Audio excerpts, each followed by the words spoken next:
নমস্কার বন্ধুরা, আজকে আমার এই ভিডিওটি যে যেখান থেকে দেখছেন আশা করি সবাই সুস্থ আছেন, ভালো আছেন। আমি আবারও আরেকটি ভীষণ সুন্দর রেসিপি নিয়ে আপনাদের মাঝে হাজির হয়েছি। এটা বানানো যেমনি সহজ, খেতে কিন্তু তেমনি অসাধারণ।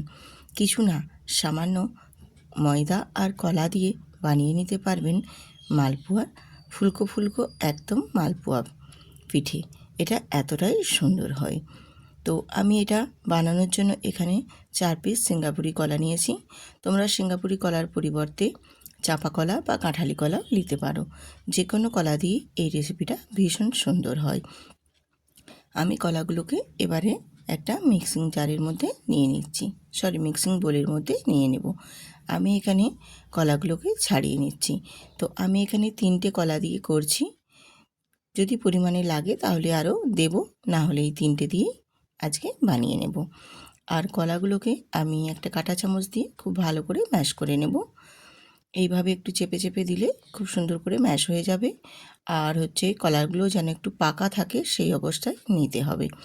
আমি রূপা, ব্লগস উইথ রূপা চ্যানেলে আপনাদের সবাইকে স্বাগত জানিয়ে আজকে ভীষণ সুন্দর একটা মালপোয়া পিঠের রেসিপি আপনাদের সাথে শেয়ার করছি। আপনারা দেখুন, আশা করছি ভালো লাগবে, স্কিপ করবেন না। ভীষণ সুন্দর, কিভাবে একেবারে নরম তুলতুলে ফুলকো ফুলকো লুচির মতো মালপোয়া পিঠে স্টেপ বাই স্টেপ দেখুন, আপনারাও বুঝতে পারবেন কিভাবে স্টেপ বাই স্টেপ করছি। আর এত সুন্দরভাবে একদম নরম তুলতুলে ফুলকো ফুলকো মালপোয়া পিঠের রেসিপি। তো চলুন দেখে নেওয়া যাক আজকের সম্পূর্ণ রেসিপিটা। আমি কলাগুলোকে দেখো কাঁটা চামচ দিয়ে খুব ভালো করে ম্যাশ করে নিয়েছি। এইভাবে তোমরাও কাঁটা চামচ দিয়ে ম্যাশ করে নেবে, তাহলে বেশ সুন্দর করে ম্যাশ হয়ে যাবে। আর নিয়ে নিলাম এখানে 1 কাপ পরিমাপে চিনি। চিনিটা মিষ্টির পরিমাণ, যেহেতু এখানে কলাতে মিষ্টি আছে, সেক্ষেত্রে মিষ্টির পরিমাণটা একটু দেখিয়ে দিতে হবে। দিয়ে কলা আর চিনিটা আবারও খুব ভালো করে আমি মিশিয়ে নিচ্ছি। তোমরা চাইলে একটি মিক্সিং জারের মধ্যে দিয়ে একটু ঘুরিয়ে নিতে পারো কলা আর চিনিটা, তাহলে খুব ভালো মতো ব্লেন্ড হয়ে যাবে একদম মিহিভাবে। আর কাঁটা চামচ দিয়ে তখন আর করতে হবে না, কিন্তু আমি তোমাদের বোঝার সুবিধার্থের জন্য দেখিয়ে দিচ্ছি। এইভাবে কাঁটা চামচ দিয়ে চিনি আর কলাটাকে খুব ভালো করে একদম পেস্ট বানিয়ে নেব। আর চিনিটার যেন 50%-এর ওপরে ম্যাশ হয়ে যায় সেটা খেয়াল রেখে তারপর আমি এখানে দিয়ে দেব 1 কাপ সুজি। যেই 1 কাপ পরিমাপে আমি এখানে চিনি দিয়েছি, সেই 1 কাপ পরিমাপেই এখানে আমি সুজি দিলাম। সুজিটাকেও খুব ভালো করে আমি কলার সাথে বেশ ভালো করে মিশিয়ে নেব। আর মেশানোটার সময় কিন্তু খেয়াল রাখতে হবে সুজিটা যেন না একদম দলা বেঁধে যায়। দলা বেঁধে গেলে কিন্তু তখন ঠিকঠাক হবে না পিঠেগুলো। সেই জন্য খুব ভালো করে কিন্তু একটু মিশিয়ে নিতে হবে যেন না একটুও দলা বেঁধে থাকে। খুব ভালো করে মিশিয়ে নিয়েছি। এরপর আমি এখানে যেই পরিমাপে সুজি নিয়েছি কাপ মেপে, সেই কাপ মেপে এখানে 2 কাপ আমি দিয়ে দেব ময়দা। ময়দাটাও আমি এখানে 2 কাপ দিয়ে দিলাম। দিয়ে আবারও আমি সুজি, কলা, চিনির সাথে মিশিয়ে নেব খুব ভালো করে ময়দাটা। আর ময়দাটা মাখানোর সময় আমি এখানে অল্প অল্প করে দুধ দিয়ে মাখিয়ে নেব। তোমরা দুধের পরিবর্তে এখানে জল দিয়েও মাখিয়ে নিতে পারো, কিন্তু দুধটা দিলে কিন্তু এই মালপোয়ার টেস্টটা আরও সুন্দর হয় এবং খেতেও ভীষণ ভালো লাগবে, টেস্ট লাগবে। দিয়ে এবারে এখানে আমি অল্প অল্প দুধ দিয়ে একটা ঘন ব্যাটার বানিয়ে নেব। আর এই ব্যাটারের থিনটা কীরকম রাখবো সেটাও তোমাদের দেখিয়ে দেব, কিন্তু এটা খুব পাতলা করে ব্যাটারটা বানানো হবে না, একটু ঘন করেই ব্যাটারটা বানিয়ে নিতে হবে। পাতলা হলে কিন্তু পিঠেগুলো তখন খুব একটা ফুলবে না আর সফটও হবে না। তার জন্য ব্যাটারের ঘনত্বটা কিন্তু কীরকম রাখবো সেটা ঠিকঠাক করে আর তোমাদের দেখিয়ে দিচ্ছি। একদম ভালো করে দেখে নাও কিভাবে আমি ব্যাটারের থিকনেসটা রেখেছি। এই রকমভাবে অল্প অল্প দুধ দিয়ে মাখিয়ে নেব খুব ভালো করে, একদম একটা স্মুথ পেস্ট বানিয়ে নেব। আর ব্যাটারের ঘনত্বটা কিন্তু একটু ঘন রাখতে হবে। ঘন না রাখলে কিন্তু পিঠেগুলো খুব একটা সুন্দর হবে না, খুব ঘনও হবে না আর একেবারেও পাতলা হবে না। সেই রকমভাবে ব্যাটারটা রেডি করে নিতে হবে।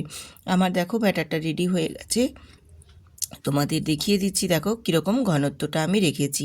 আর এই ব্যাটারটা মাখানোর সময় কিন্তু একটু সময় নিয়ে খুব ভালো করে ব্যাটারটা স্মুথভাবে রেডি করে নিতে হবে। এরপর আমি এখানে দিয়ে দিয়েছি 1 চামচ মৌরি।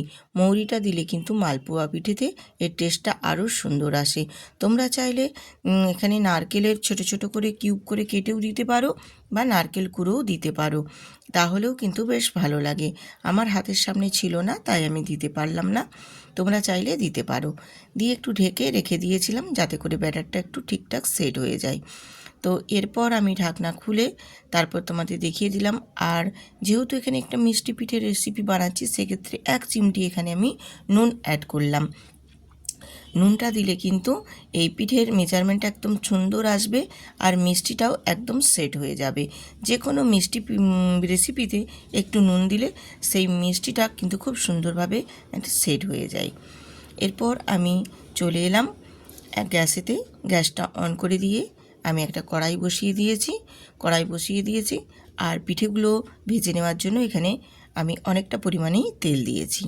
তেলটা গরম করে নিয়ে এরপর আমি ব্যাটারটা 1 হাতা করে দিয়ে দেবো ওই গরম তেলের উপরে।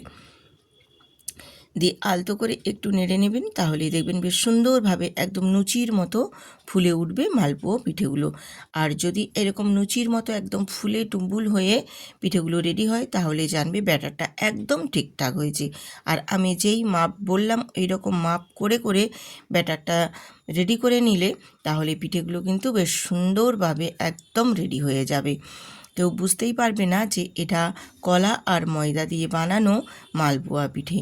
কেউ ধরতেই পারবে না, এত সুন্দরভাবে পিঠেগুলো একদম লুচির মতো ফুলে উঠবে। এই রকমভাবে মেজারমেন্ট রেখে বানিয়ে নেবেন, খুব সুন্দরভাবে একদম ফুলে উঠবে লুচির মতো হয়ে। তো আমি তোমাদের কয়েকটা দেখিয়ে দিচ্ছি পিঠেগুলো যে কতটা সুন্দরভাবে একদম লুচির মতো ফুলে উঠেছে। দেখো, প্রতিটা পিঠেই কিন্তু একদম সুন্দরভাবে ফুলে উঠবে। এরকমভাবে বানিয়ে নেবেন, বড় ছোট সবাই কিন্তু ভীষণ পছন্দ করবে আর খেতেও ভীষণ সুন্দর। বানাতে তো খুবই কম সময়ের মধ্যে রেডি হয়ে যায়, শুধু ব্যাটারটা বানাতে যেটুকু সময়, ভাজা ঝপঝপ করেই ভাজা হয়ে যাবে। আর ভাজার সময় কিন্তু গ্যাসের ফ্লেমটা একদম মিডিয়ামে রাখবে, লোতেও রাখবে না আর হাইতেও রাখবে না। হাইয়ে রাখলে ওপরটা লাল হয়ে যাবে ঠিকই, ভেতরটা কিন্তু ঠিকঠাক ভাজা হবে না। মিডিয়ামে রেখে ভাজবে, তাহলে পিঠেগুলো দেখবে বেশ সুন্দরভাবে ফুলে উঠবে। এই রকমভাবে পিঠেগুলো আমি সব বানিয়ে তারপর তোমাদের দেখিয়ে দিচ্ছি পিঠেগুলো কতটা সুন্দর হয়েছে। এই রকমভাবে মেজারমেন্ট রেখে সমস্ত কিছু ঠিকঠাক রেখে যদি বানিয়ে নাও, তাহলে খুব সুন্দরভাবে পিঠেগুলো একদম রেডি হবে। আর এই যে ফুলকো ফুলকো পিঠেগুলো আমি বানিয়েছি, এই পিঠেটা 4 দিন পর্যন্ত কিন্তু এই রকমই ফুলকো থাকবে, একটুও চিপসে যাবে না, ভীষণ সুন্দর আর এতটা সফট এবং নরম হয়েছে, তোমরা একবার না বানালে বুঝতেই পারবে না। একবার বানিয়ে তারপর আমাকে কমেন্ট করে জানাবে যে সত্যি দিদিভাই তোমার মেজারমেন্ট অনুযায়ী বানিয়েছিলাম, ভীষণ সুন্দরভাবে সফট এবং নরমও হয়েছে আর লুচির মতো একদম ফুলকো ফুলকো হয়েছে। আমি তোমাদের কেটেও দেখিয়ে দেব যে পিঠেটা কতটা সফট এবং নরম হয়েছে। পিঠেগুলো যেমনি লুচির মতো ফুলেছে তেমনি কিন্তু সফট এবং নরমও হয়েছে, ভেতর পর্যন্ত এতটাই সফট হয়েছে সেটাও আমি তোমাদের কেটে দেখিয়ে দিচ্ছি। দেখো যে পিঠেগুলো কতটা সুন্দর হয়েছে। আর এই ফুলকো ফুলকো পিঠেগুলো একদম 4 দিন 5 দিন পর্যন্ত কিন্তু এই রকমই ফুলকো থাকবে আর নরম সফট থাকবে। বানিয়ে দেখুন, বিশ্বাস না হলে। সত্যি ভীষণ সুন্দর একটা মজার পিঠে আমি আপনাদের সাথে শেয়ার করলাম। যদি ভালো লেগে থাকে অবশ্যই চ্যানেলটিতে সাবস্ক্রাইব করে সুন্দর করে একটা কমেন্ট করবেন। আর যদি অতিও ভালো লেগে থাকে তাহলে অবশ্যই ভিডিওটিতে একটি লাইক দিয়ে সুন্দর করে একটা কমেন্ট করে জানাবেন। আজ এই পর্যন্তই, এখানেই শেষ করছি। আবার আসবো আরেকটা সুন্দর নতুন রেসিপি নিয়ে। ততক্ষণ সবাই সুস্থ থাকবেন, ভালো থাকবেন। আবার আসবো এই রকম নিত্য নতুন প্রতিদিনের ন্যায় আবারও ভিডিও নিয়ে। তো আজ এই পর্যন্তই বন্ধুরা, রাখলাম, টাটা।